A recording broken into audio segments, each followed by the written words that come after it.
I actually wanted to start with a background story. So we met because you reached out to me when I was working at HubSpot. I think you remember that. Yep. You reached out to like 20 other people too, so I'm not special. But you were in college and you were interviewing people, probably outside of HubSpot too, right? Like other companies to figure out what you want to do with your life. And you chose product marketing. That was your entry point into your career. Mm-hmm. I was not a product marketer, so apparently my background was not appealing to you. What did you learn during those conversations that led you to start your career in product marketing? Yeah. It's cool. So I did an undergrad business degree with a small concentration in marketing.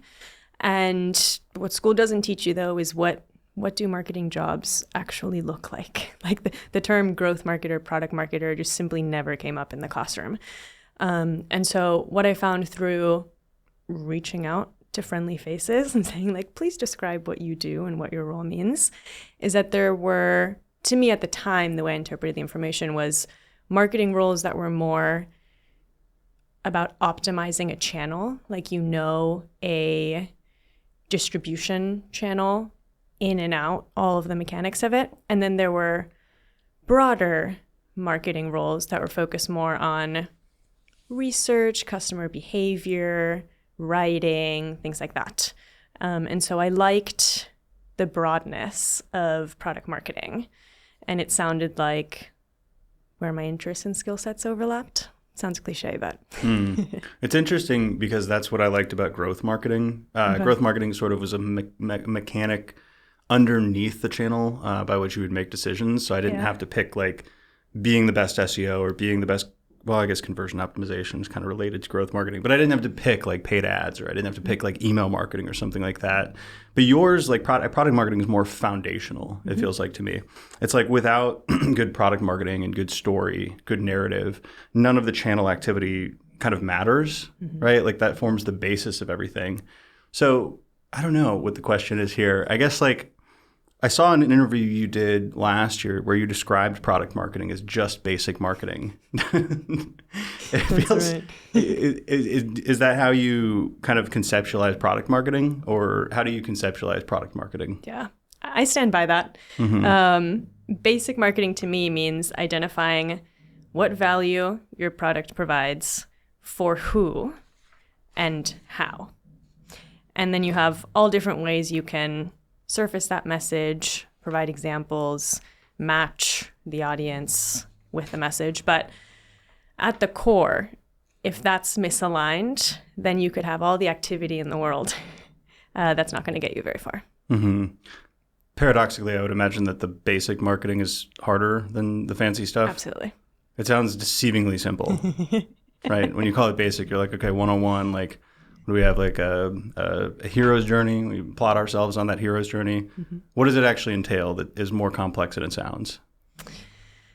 Well, for one, usually there's an internal notion of what your product is good at and who's it for, which may or may not match how real world usage looks like. And there's all sorts of different perspectives and angles that conflate and hide where that clear through line is. It's not for nothing that product marketing is generally considered to be one of the most cross-functional roles in the company, because you're getting input from everyone, right? Like product managers, when they build a product, they do some of this work too, but through the lens of one specific feature set or one moment in time. And then you have your customer success folks who are talking to existing customers, and they have a whole bucket load of opinions about how they're observing the product being used. But maybe your most profitable segment, or where you're moving in the future, isn't 100% overlap with who's currently using your product. And so there's a sort of synthesis of the existing data you have and an extrapolation of what this means for where your product should go. That's all kind of dumped on product marketing. Mm-hmm. In theory, is product marketing best kind of calibrated with actual market, voice of customer, like that kind of data? Because in practice, what I'm trying to allude to here is it feels like to me, and I don't know what goes on in those rooms, but it feels like it's very insular for most companies in that like it's very like we have a conversation internally about what we think is important or what people care about. and we have this all the time with our agency. Like we'll come up with these ideas that are like, oh, here's the holistic maturity curve of organic growth, and we'll come up with all these fancy terms and like methodologies, and then we'll talk to a customer and they'll be like, is GEO the same thing as AEO? Like, okay, like we need to figure out what the market is saying to be able to back into some level of understanding. Otherwise, we're speaking different language. But it feels like a lot of product marketing, at least like the externalized examples of that, like the messaging on somebody's website or how they're communicating on a podcast or like in ads, is very internal focused. And I feel like that's where you get this like B2B jargon soup kind of concept where it's like, what the hell does this company even do? Yeah. Or maybe I'm just not in the target market, and that's perfectly fine. But yeah, is that theory versus like practice? Is that? Yeah, that's the right observation, is that it takes time, effort, and work to actually find those primary quotes and use cases from customers. So oftentimes companies will shorthand it with internal subject matter experts, which is certainly one input. But one of my favorite messaging hacks, which I think is underused still, is just pull the language that your customers are using to describe your product. It's already higher known. It's the best anchor that if you don't even recognize in your messaging, you're going to be fighting against the whole time. What's the best way to pull that voice of customer? I'm a big fan of product marketing joining existing calls with customers around the beta program, for example, when a new feature is launching, or QBRs that salespeople already have on the calendar.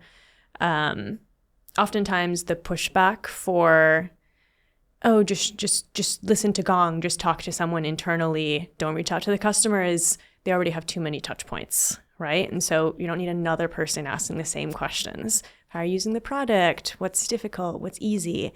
And so putting a listening ear in and just surfacing those organic, like, tell me more about that, that a CS person or account manager or a product manager might miss from a product marketing perspective. So I think easy, 2 birds, 1 stone. This is probably, I love that phrase, by the way, where was it going with this?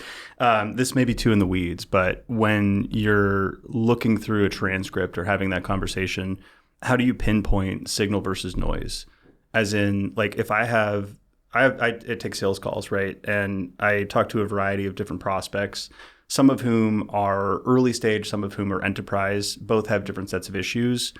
Some of whom are tire kickers, and I don't know that until months later, and I waste all my time. Some of whom are very high temperature, and I'm talking to the right point of contact.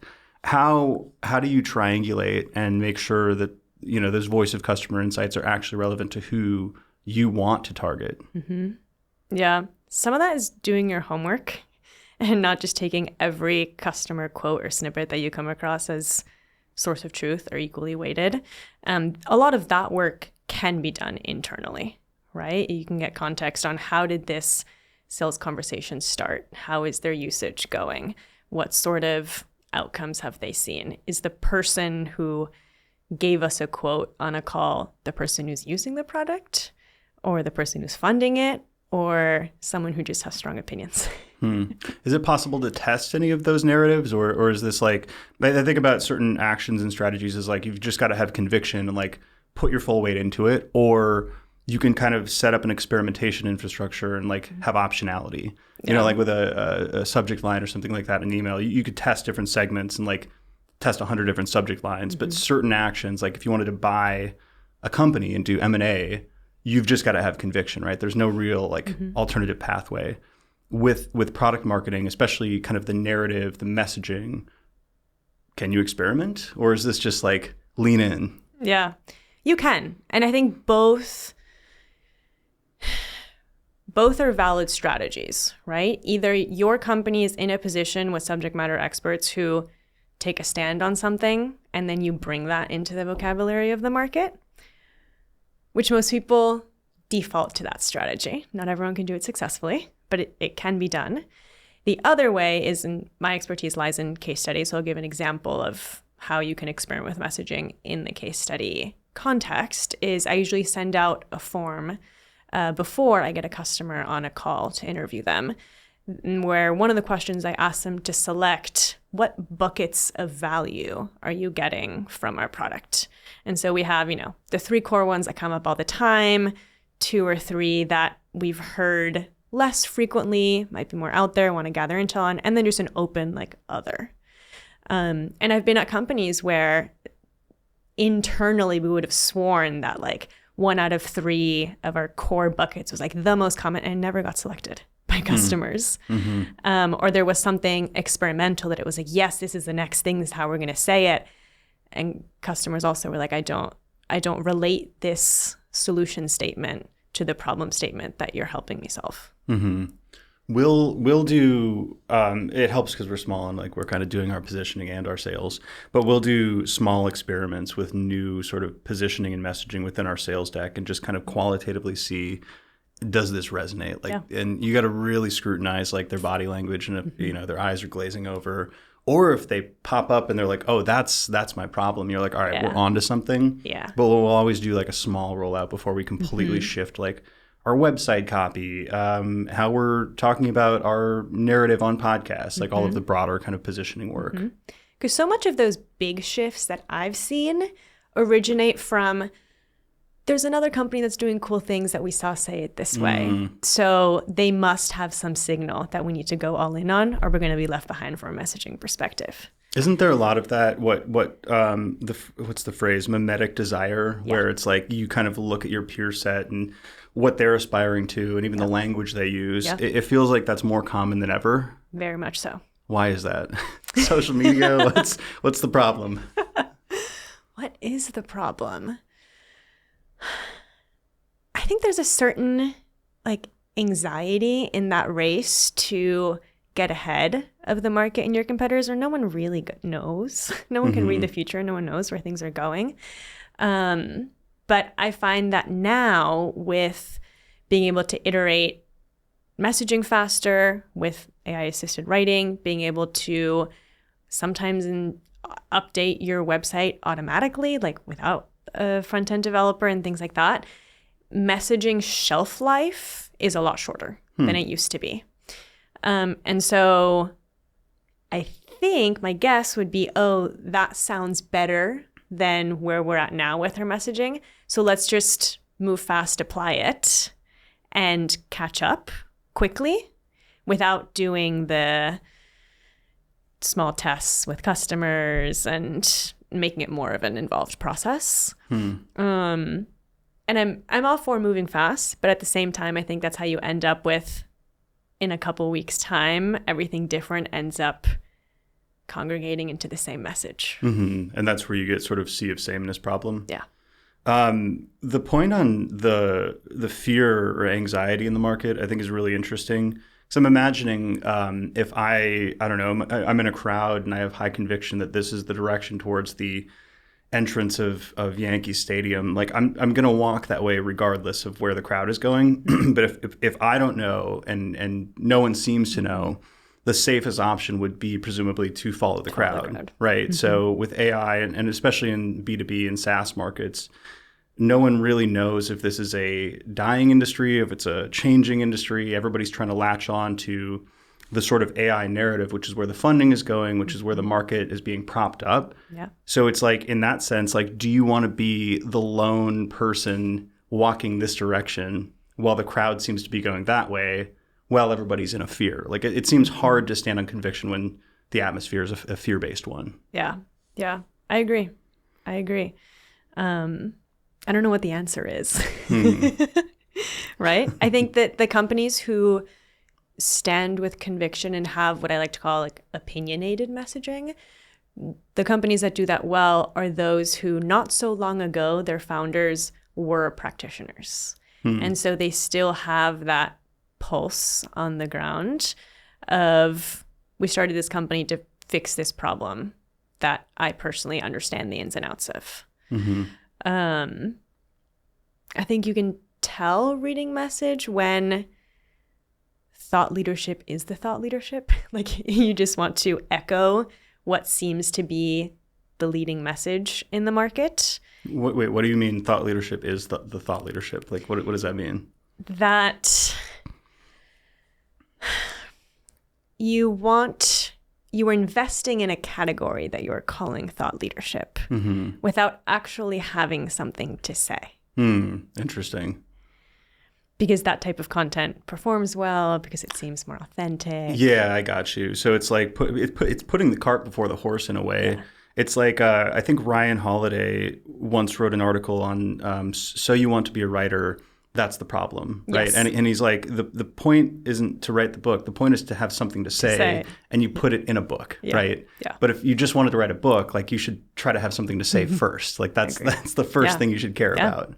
Exactly. That's interesting. I wanted to throw the topic that I think is the through line out now, because one thing that I've read from the market, and we have conversations all the time with our market, right? We're doing voice of customer and customer intelligence, and whether it's a VC, private equity firm, whether it's a marketing leader, early stage, late stage, the most common through line is there's so much noise out there. It's hard to stand out, which I think fundamentally is a product marketing problem. Obviously, it's getting harder within channels, like they're getting more saturated. More and more AI content is being produced, so it's harder to compete in SEO. It's harder to stand out on LinkedIn because everybody's kind of like throwing their thought leadership out.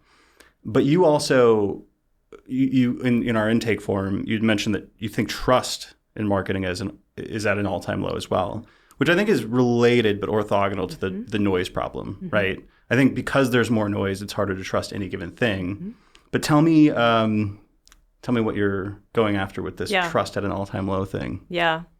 I think you hit the nail on the head that trust in general is at an all-time low with what's real, what's not, what's just for the clicks and the attention versus what has substance. And then there's the marketing-specific trust, which is trending similarly, I think, but it's its own subset of unique causes and problems.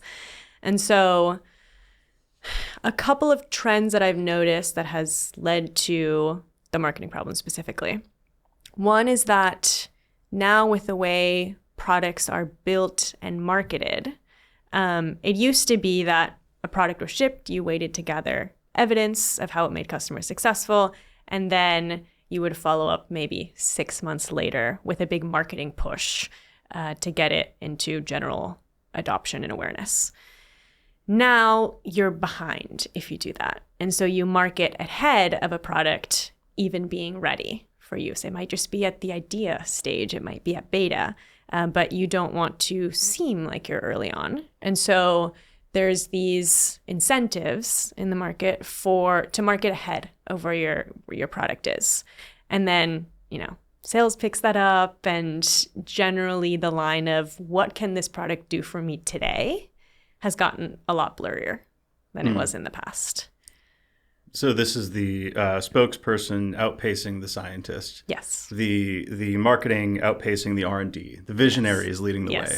Yes. It's interesting because with at least the coding technology changes with AI, right? AI-assisted coding.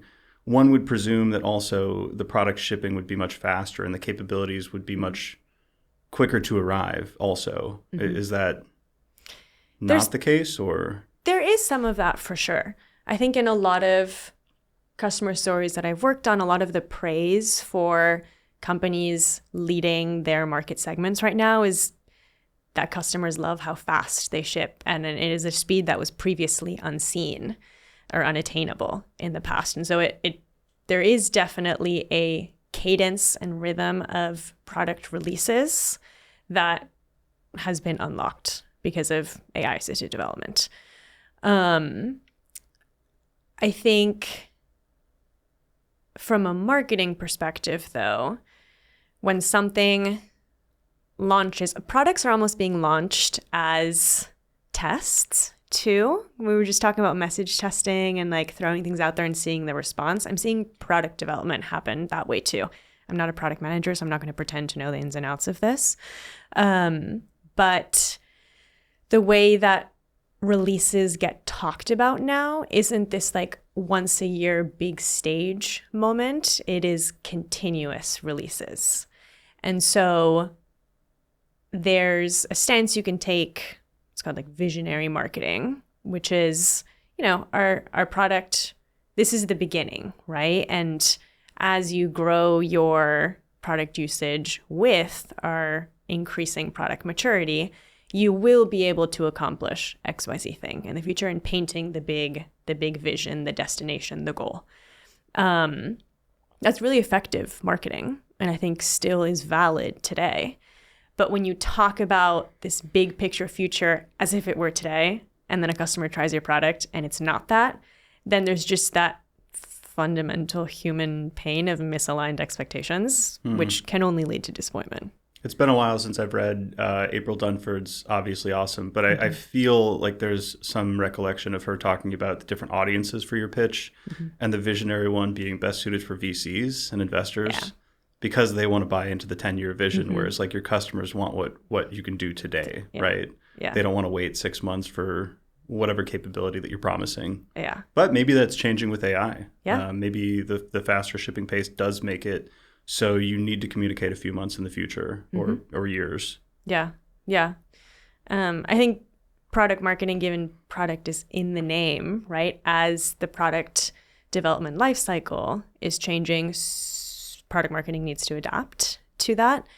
And however, if teams get it wrong, I think as we're going through the pain of evolution right now, it leads to that lower trust if you're not clear about how you're putting products out in the market and how far out the vision you're describing is.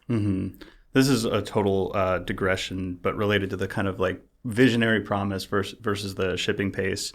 And there's no right answer here, but I just I see people talking, like VPs of engineering talking about how Claude Code will just like they're shipping so much more. They're like, oh, like 50x increase in our shipping velocity. And I'll be a user of the product, and I'm like, where is the product feels the exact same, and it's still buggy and kind of a bad user experience. And there's only like 2 or 3 modern companies that I truly feel this new pace. Yeah. I don't know. Do you feel the same thing? Where you're like, where is all this innovation? Like I can't feel it on the customer side. Exactly. And I like to say, like, to a product manager's job, or like the product team's job, is to think that everything they release is the most important thing. That's why they built it. That's why they prioritized it. Customers don't keep track of every little thing that you ship. So I don't know how those teams claiming that they're 50xing their velocity count what is 1 unit of something that has shipped. But it sounds like there might be some misalignment with how customers experience or measure it. Makes sense. So on the trusted marketing, you covered the vision outrunning the product claim. But you said there was 2 culprits. So that was one of them. The other one was like the just sheer generation of AI outputs. So AI content, I'm guessing AI websites, essentially any creative asset you can build with AI. So can you explain that component as well? Yeah. I think now, because marketing velocity has accelerated too, you can produce so many more marketing outputs. But AI is going to produce a watered down version. Like, it's going to describe, I saw someone on LinkedIn say, like, AI compresses outputs to the average. Because it's just synthesizing all the specifics into a quick output. And so everything starts sounding the same. And content that doesn't have a clear value add is being put out for, helping search rankings or whatever it may be. And so content that maybe shouldn't have ever existed is being produced and distributed. And so content that actually is valuable then gets lost in the sea of noise. So that's it's a really interesting topic you're hitting on, and forgive me, this is like kind of nerdy, but I've been stewing on this quote from Mark Andreessen for a while. It's when something becomes cheap, something else becomes valuable.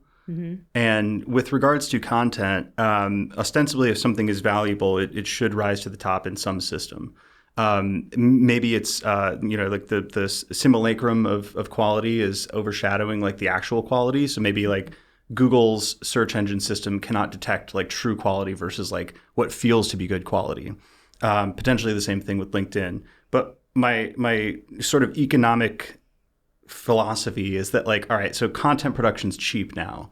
Like the composition of LinkedIn posts or content pages or website copy or something like that. So then where does value reallocate? So I'll answer this specifically from my lens. On the customer marketing side, customer product marketing, I'm seeing a lot of technical blog posts doing really well.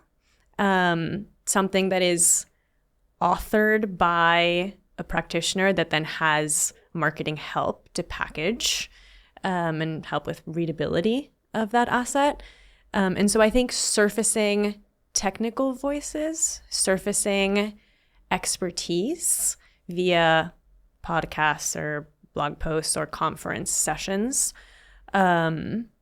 really helps you stand out now, arguably more so than it did in the past. It's like, wow, real learnings from something. Let's all tune into this. Yeah, I feel the same way about human voice. We were talking about the sort of like converging on the average, and it shouldn't bother me as much as it does, but like some of the AI writing tells. It's funny because like people don't like to be judged by their use of AI while also reprimanded if they don't use AI. You know, It's kind of like between a rock and a hard place. Yep. But those phrases like Claude always uses genuinely and quietly. Like I keep seeing that on LinkedIn. Like somebody's like, oh, the Atlantic quietly released this piece. I was like, the Atlantic has never quietly released anything in their entire longevity of publication. Yeah. So my point there is like, even if it isn't good writing or structured in like a very polished way, there's almost something refreshing about someone sending you an email that was clearly written by them from their brain, thought out by their brain. You're just, it feels like a breath of fresh air nowadays. Yeah. I agree. Especially someone who I joked on LinkedIn a couple weeks ago that my job is becoming un-LLMing LLM written drafts. So funny. Just doing the revisions and the proofreading of exactly striking out all of those tells and just rewording them in a more human way. And output that sounds human doesn't mean you can't use AI at all.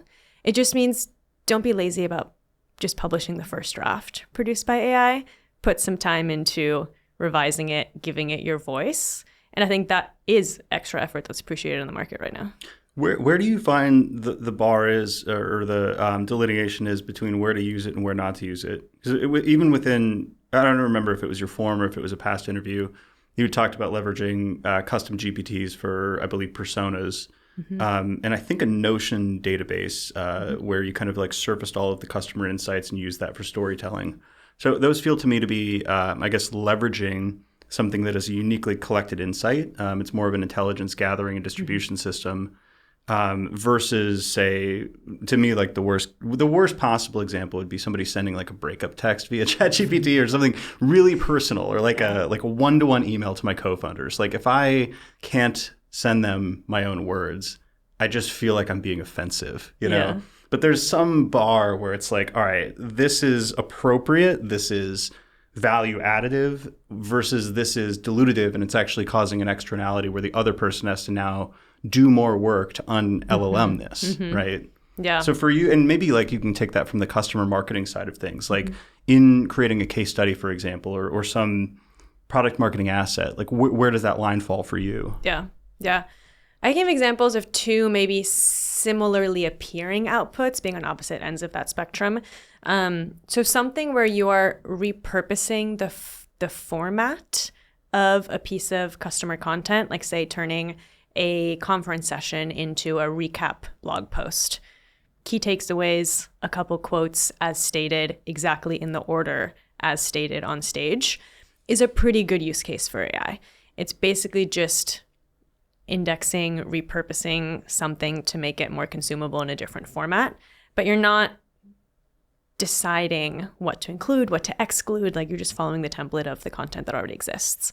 For something like a case study where you're taking an interview that may be out of order of the things that you want to write about, and then in minute 58 you asked a follow-up question for something that started the interview out, and you unlocked the theme of the case study. AI is really bad at finding that central theme and then cherry picking from a wide ranging source or input. What are the 4 quotes that we should include from this 60-minute interview? And so that involves a lot more manual work, where I have a case study building agent, but so many, at every point of the process, I give a guidance. Like at no point does the agent decide what quotes to include, in what order, what the central theme is. That's all provided by me. And then it just helps accelerate getting from point to point. Also, one other thing I will say is in all of my AI usage, I will make sure that before I write anything with AI, I know the facts about what I'm writing about. Mm-hmm. So if it has been a couple weeks since I touched the source material and I don't really remember what their success metrics were and things like that, I will take the hour to listen to the original interview. I will not read a summary of it, because then the things that are inaccurate will stand out to you. Whereas when working with unstructured data, AI, the mistakes that it makes make sense in context. Like it wrote it that way because it would sound a little better, or because there was a different quote that used that number. It just wasn't the right source of the thing that it's writing about.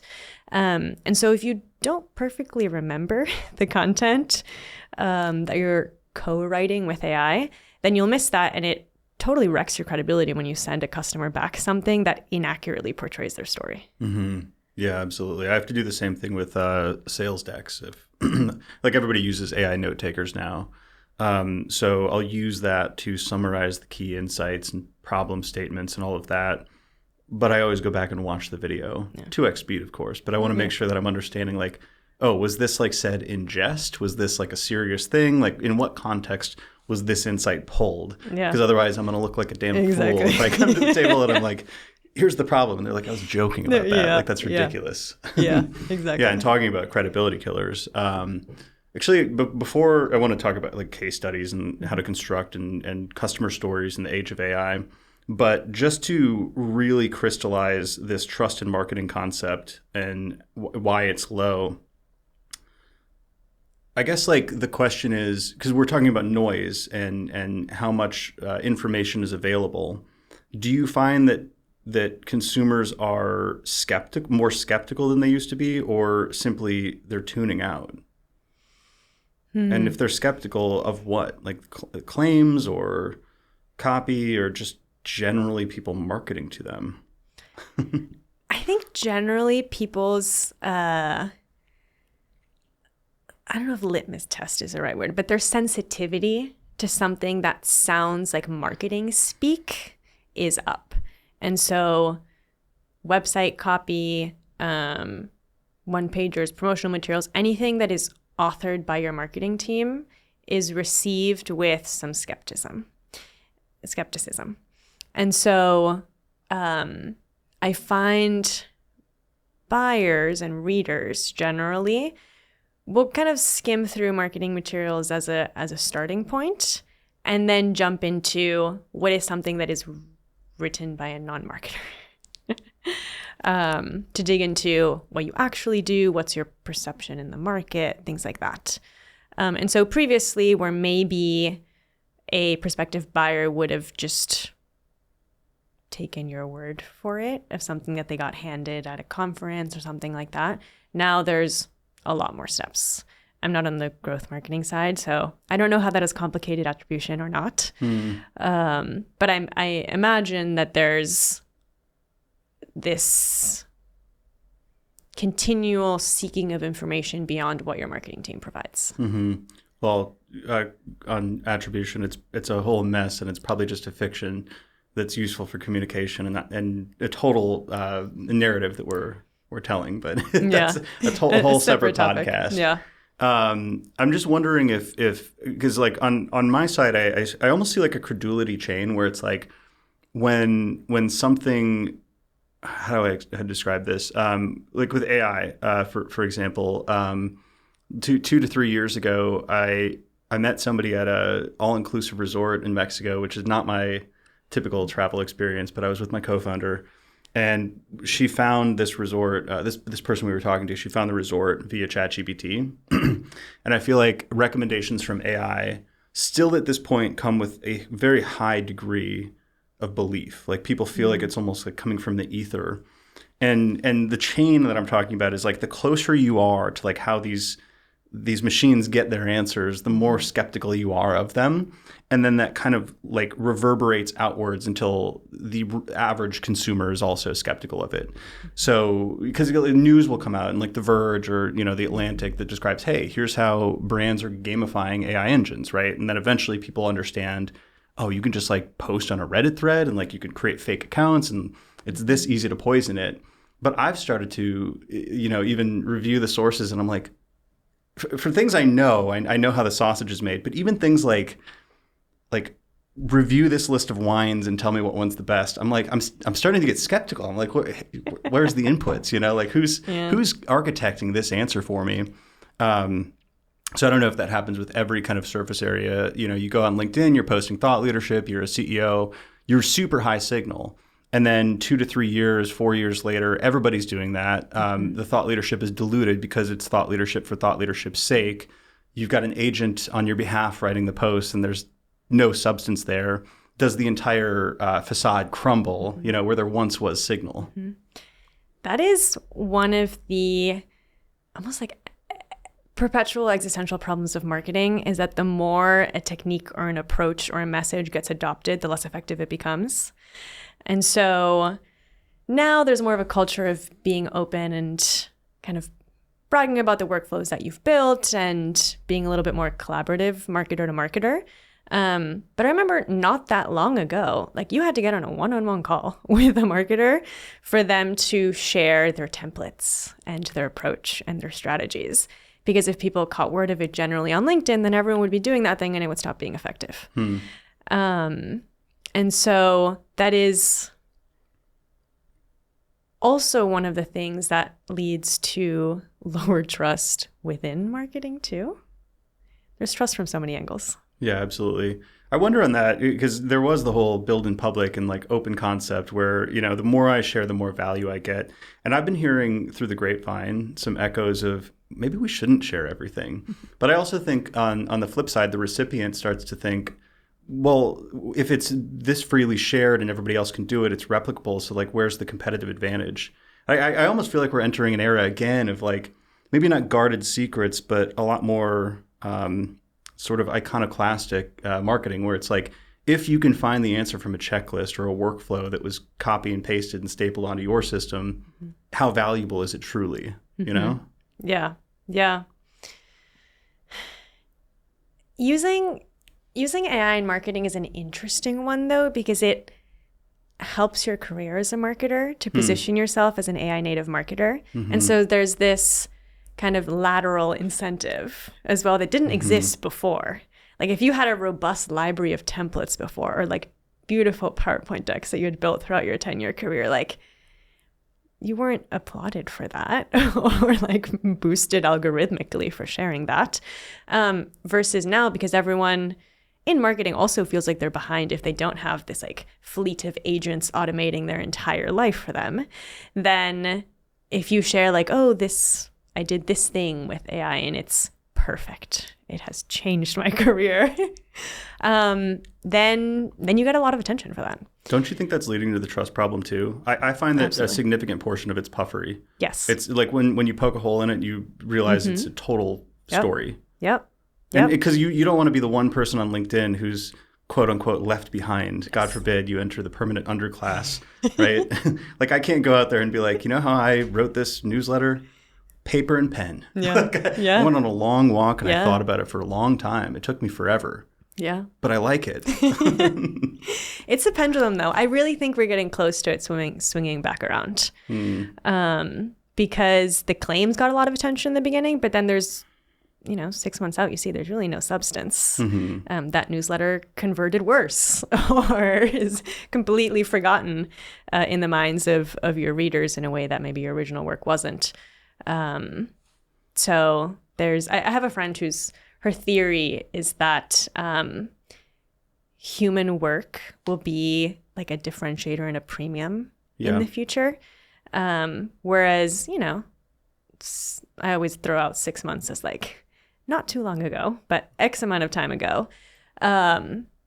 If you as an agency, I don't know, made a claim of like, oh, we've reduced our staff by half and now we run agents to do everything, that was almost seen as a competitive advantage. Like, oh, they must really know what they're doing really then. Cool. Yeah.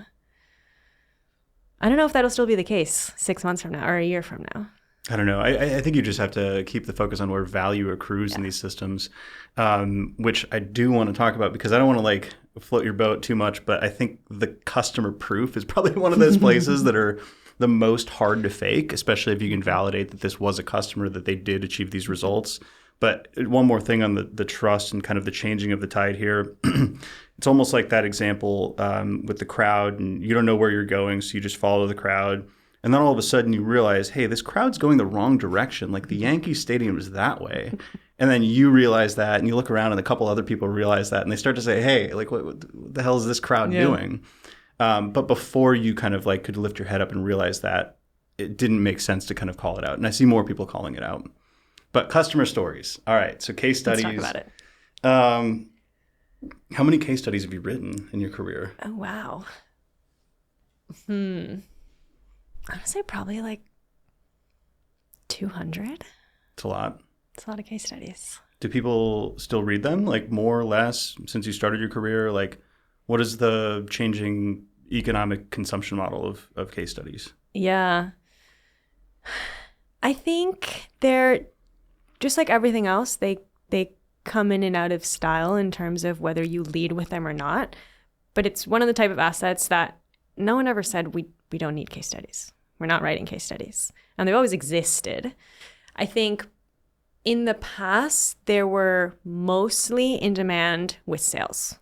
A lot of the people reading and requesting case studies was just sales that wanted a similar profile to a prospect that they're talking to. And so simply having the existence of the story, regardless of whether it was right or not, was a proof point, a point of credibility.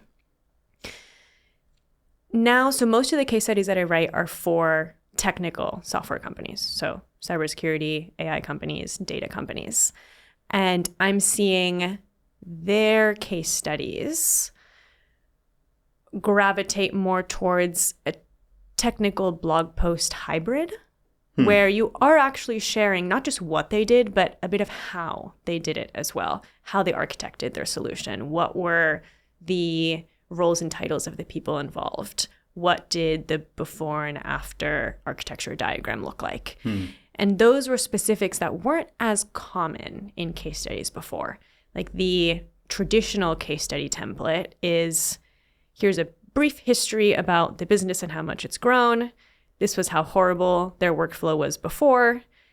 These were the 3 decision criteria for why they bought our solution. And here are their results in table format of their great numbers. You would almost always, the actual how it was done was very opaque in those two. Yes, exactly. Whereas now, those elements are still there because they're important for context. But the bulk of the case study, the meat of it in that middle section is what was that customer's opinionated way of implementing your solution alongside other solutions as well. So that to me makes for a much more readable piece of content that doesn't just provide value in its existence, but also for its contents within. That makes a lot of sense to me. It reminds me of, this was probably an early version of this, but Mutiny, Mutiny? Mm-hmm. They had a section on their website, and they probably still do, called Playbooks. And it was all customer stories, but the root of it was the utility or something they had built using the Mutiny product.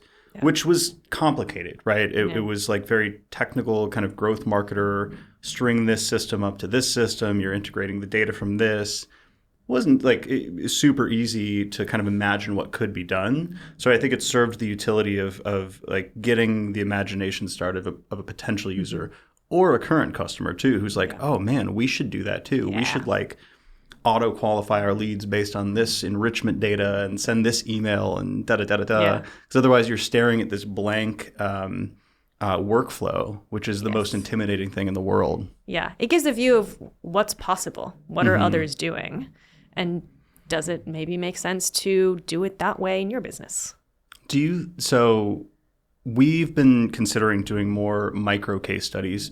For us, it's more about like, I guess, identifying like an experiment or a small campaign within an entire program. Because previously we would do case studies that were very grandiose, like for, start here, 2 years later, here's how much revenue we're driving through SEO, organic growth programs. We A, want to do more case studies, but B, want to explain very specific things, the mechanics of how these things work within AI search. We implemented X, Y, and Z, and over the course of 3 months, here's what happened, right? It's not like this huge, like impressive result, but it's like interesting for practitioners and marketing leaders in the industry to learn those things. And then, simultaneously, I guess you're building some sense of proof that you can do that too. Yeah. I guess previously the paradigm would be the most important dimension of a case study is the logo that's at the top of it, right? Yeah. Do you think those things are reallocating? Am I thinking about this the right way? Should we do more of these micro case studies? Does it matter? Like, could we have like an anonymous case study if it's like a cool enough result? Yeah. I think it's a yes and paradigm shift right now where the logo still matters and the result still matters. If you only have a library of, for example, smaller companies and you're trying to go after enterprise buyers, then they're going to look at your portfolio of publicly visible customer names and go, our peers aren't really reflected here. Maybe they're not able to support our scale or whatever it may be. So there is still some signaling in the profile of the customers that you choose to feature. And then also the metrics. I mean, every product that ends in every buying cycle that ends in a successful purchase has some sort of ROI review or budget scrutiny. And so if you have case studies that back up the claim that it pays for itself, that it's worth it, that these are the outcomes you can get, it just always helps your sales process. That's not something that's going away. I assume you would also try to identify those roadblocks within the sales process. So for us, like if we're typically doing, let's say, very impressive logo, grand case studies, like the whole Gestalt program, but people keep asking about technical SEO and our skill set there. We would want to do a case study specifically focused on that aspect of the work because it's a common problem or roadblock once we get into the procurement stage. Yeah, exactly. That makes sense. Exactly. So you can have internally this categorization of your case studies where if it is just credibility and proof, then you have your heavy hitters, right? Those are the ones that no one is going to read 20 of your case studies back to back. All you really need is a 4 to 5, maybe 10, right? Within each of your most common buckets that people request proof for. So one of those is company size, sector, geos, the basics. And then some of it will be use case too. So tell me the story of someone who used your product to solve X specific problem or who architected it in this way with these other tools or using this particular integration. Again, you don't need 20 stories for each of those. But if you go in, and this is where I think the hybrid of product marketing, customer marketing provides the most value, where if you go into a case study with a certain positioning goal or messaging goal, then it can go so much further than just logo outcomes. I want to ask a question on the sort of small logos versus enterprise logos thing. It sounds like there could be an inadvertent negative signaling by showcasing certain case studies if you wanted to target especially enterprise market. Is it truly a net negative to have smaller logos then? Like would that, let's say you have both, like enterprise logos and smaller logos. Is it almost like, should you just exclude the smaller logos if you want more of the enterprise customers, or what's the signaling there? Not necessarily. I mean, there's the case studies you have, like your content library, and then there's how you present them.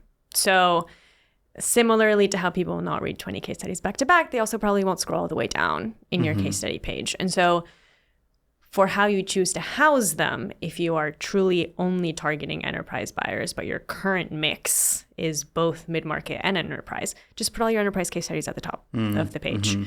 And so I never think that good customer proof is bad or a disservice just because of logo size. But there needs to be something valuable about that story. And so kind of where we started this conversation, right? Like once I find customers, or I say my customers, but companies go through different stages with their case study program maturity. Your first 10 case studies is basically who are your happiest customers? Like who will speak positively about you, given that you probably don't have that many customers at this point. Your next kind of 10, 20 are going to be focusing on featuring the profile of the customer that you want more of. So that's a lot of rounding out your enterprise logos is a common one, but maybe you're trying to focus on expand into a particular geography and make that your main market. So covering your bases in terms of representing the customer makeup that you want. And then there, I think you have diminishing returns if you say yes to every single case study. And so that's where things get fun, because not every customer interview is worth turning into a case study. Not every customer who raises their hand to do a case study with you is a good fit for the case study format. And so there you have to be discerning and know what your goals are for filling your gaps and what stories you want to tell. What do you think about internal case studies? So either for training the team or like having sort of case examples that we could use across different, customers, or for very specific requests, like when somebody does want that like super niche, here's an international SEO case study, but we don't want to put that on the site because it's sort of dilutive of, the bigger logos and whatever aspirational case studies we have. Like, would you still be able to leverage those just via a sort of like whisper network, or like, when somebody asks, like, we've got a cabinet of these? Yeah, absolutely. I like that. Yeah. Whether you choose to keep just like a library of content that is only accessible by direct link, it's not indexed anywhere on your site, or maybe it's just on like page 5 of your case study section. What does a good case study look like? I think it depends what phase you're in of the 3 that I just described. So is it an accurate, positive but real representation of what customers like about your product and the challenges that they're solving with it? Does it fill a gap for you where your team is, references an example or a use case or a customer profile all the time, but you just don't have anything to send yet? And then is it something that makes your customer a hero and thought leader? I mean, that is really the success through line across all of these. If I really distill it down, is, are you amplifying a trustworthy voice and associating your product as a supporter with that story? How do you know a case study or a case study program is successful without getting into murky attribution territory? Like, just the thought experiment would be, if I just put the logo on my homepage versus like, it takes time and money to, produce a case study. You got to go through permissions. It's a lot more effort than just putting a logo on the site. So how do you know it's worth it, and where does that show up, either qualitatively and anecdotally or quantitatively? Yeah. Besides the basics of how you're already tracking how your content gets shared, views on your website, things like that, the featured customer should be stoked that you have amplified their work. And so oftentimes practitioners are so busy actually doing the work that like they're not writing about their successes. And so the fact that you invested in that customer and amplified their story opens up this almost organic content distribution where that customer then wants to share their story with their network and their peers in a way that other company authored content typically doesn't get that organic amplification.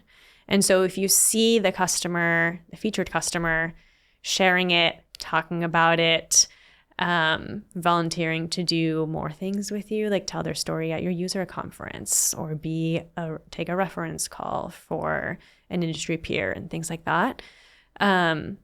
Usually that means the case study effort was well worth the money because you're not going to get that sort of organic amplification many other ways. So the underlying goal outside of the logo and the story and all of the stuff you just talked about is to make the person feel really cool. Yes. That's my goal with the podcast too. Exactly. I had a company we work with, a software product. They sent a professional filming crew, and I did a video case study and testimonial.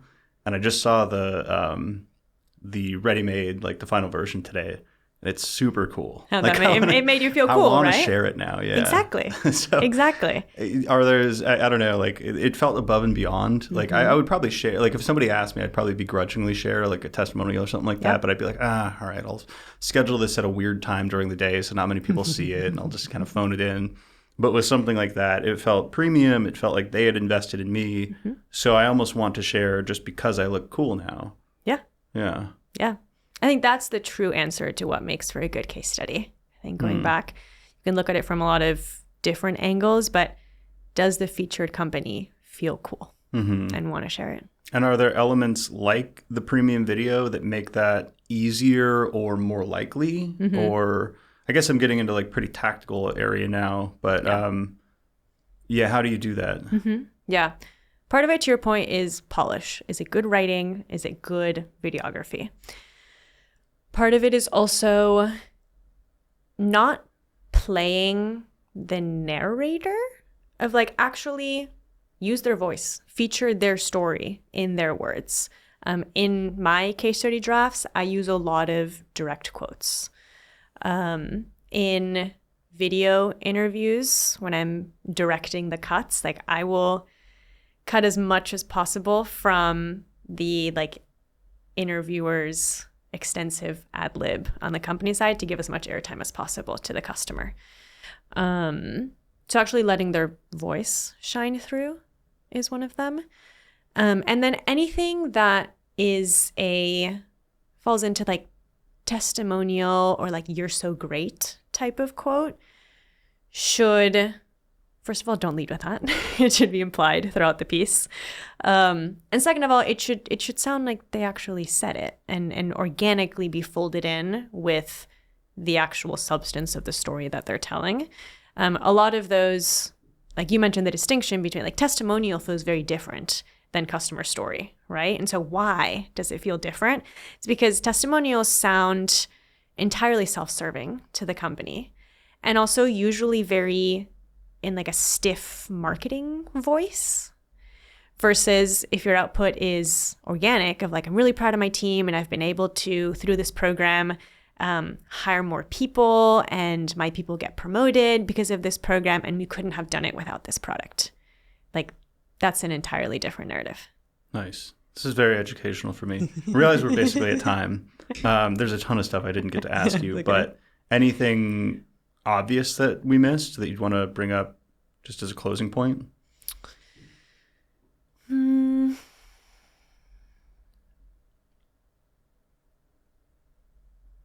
I like where we ended with this, where in a well-run case study program or customer marketing program, everybody wins.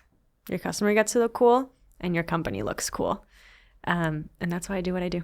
I love that everybody wins. Awesome. Thank you. Thank you. All right.